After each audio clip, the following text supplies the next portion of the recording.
ನಮಸ್ಕಾರ ಕನ್ನಡಿಗರೇ, ಹಣ ಬಂದ ಎಲ್ಲರಿಗೂ ಮುಂಜಾನೆ ಶುಭೋದಯಗಳು ಹೇಳ್ತಾ ಇವತ್ತಿನ ನಾನು ಮಿನಿ ವ್ಲಾಗ್ನ ಸ್ಟಾರ್ಟ್ ಮಾಡ್ತಾ ಇದ್ದೀನಿ. ನಂದೇನು ಸ್ಪೆಷಲ್ ಲೈಫ್ ಅಲ್ಲ ಗುರು, ಆದರೂ ನಿಮಗೆಲ್ಲ ಸ್ಪೆಷಲಾಗಿ ನೋಡಿಸ್ಬೇಕು ಅಂದ್ಬಿಟ್ಟು ಟ್ರೈ ಮಾಡ್ತಾ ಇದ್ದೀನಿ. ಬನ್ನಿ ಸ್ಟಾರ್ಟ್ ಮಾಡೋಣ. ಬೆಳಿಗ್ಗೆ 6 ಗಂಟೆಗೆ ಎದ್ದು ಸ್ವಲ್ಪ ಎಕ್ಸಸೈಸ್ ಮಾಡಿ ಒಂದು ಚೊಪ್ ನೀರು ಕುಡಿದು ಫ್ರೆಶ್ ಅಪ್ ಆಗಿ ಬಂದೆ.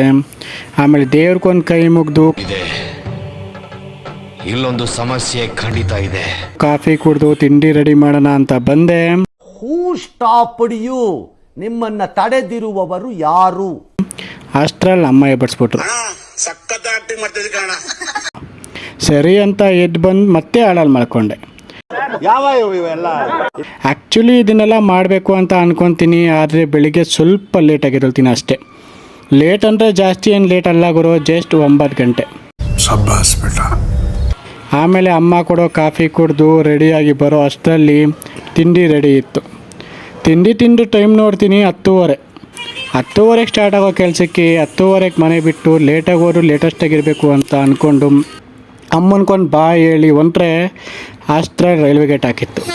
ಈ ಡೈಲಾಗೆಲ್ಲ ನಮಗೆ ಸೆಟ್ ಆಗಲ್ಲ ಅಂದ್ಕೊಂಡು ಶೋರೂಮ್ ಹತ್ರ ಬಂದು ಕನ್ನಡ ಬಾವುಟಕ್ಕೊಂದು ಸಲ್ಯೂಟ್ ಹೊಡೆದೆ. ಅವ್ವ ಕಣ್ಣು ನಮ್ಮ ಜೀವ ಕಣ್ಣು. ಆಮೇಲೆ ಟೈಮಿಂಗ್ ಸೆನ್ಸ್ ಇಲ್ಲದೆ ಇರೋ ನನಗೆ ಟೈಮ್ ಕರೆಕ್ಟಾಗಿ ಬರಲಿ ಅಂತ ಇಟ್ಟಿರೋ ಪಂಚಿಂಗ್ ಮಷಿನ್ಗೆ ಒಂದು ಪಂಚ್ ಮಾಡಿ ಕೆಲಸಕ್ಕೆ ಎಂಟ್ರಿ ಕೊಟ್ಟೆ ಗುರು. ಇದಾಗಿತ್ತು ಇವತ್ತಿನ ಮಿನಿ ಬ್ಲಾಗ್. ಮತ್ತೆ ಸಿಗ್ತೀನಿ. Tata, bye bye, take care. Like ಮಾಡಿ, ಸಬ್ಸ್ಕ್ರೈಬ್ ಮಾಡಿ, ಶೇರ್ ಮಾಡಿ.